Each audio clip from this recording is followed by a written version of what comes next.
Chapter 4, The Blue Light in the Pine Barrels, Part 4.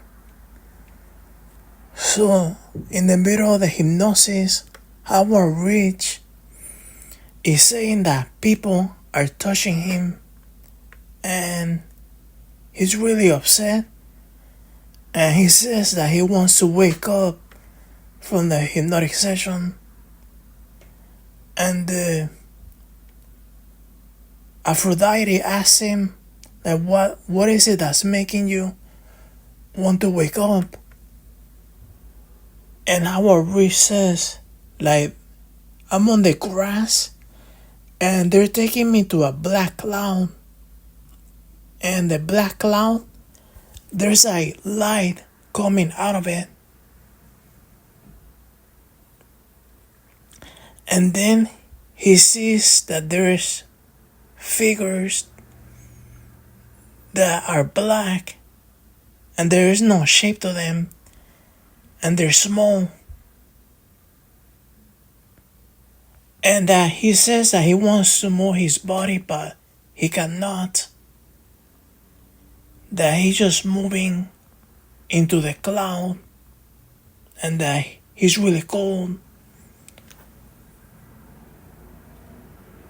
So he's, next thing he knows, he's inside a room and there's different lights in the room, and the figures, they're touching him with the lights,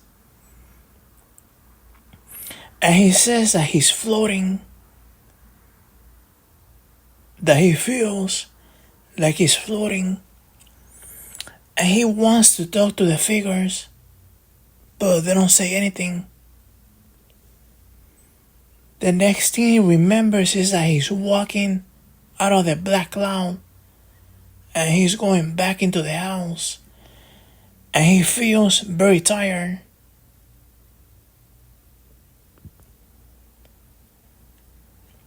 So Aphrodite asks him if Howard can tell who the figures were and what they look like.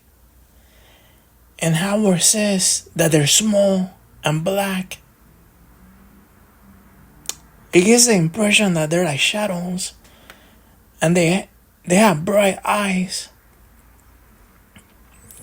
And he says that he's stronger than they are,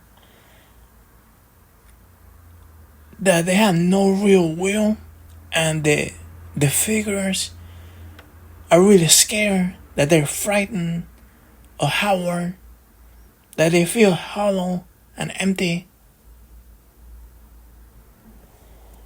He says that the figures, they look like shadows with eyes, and they have long arms, and that they don't like sunlight.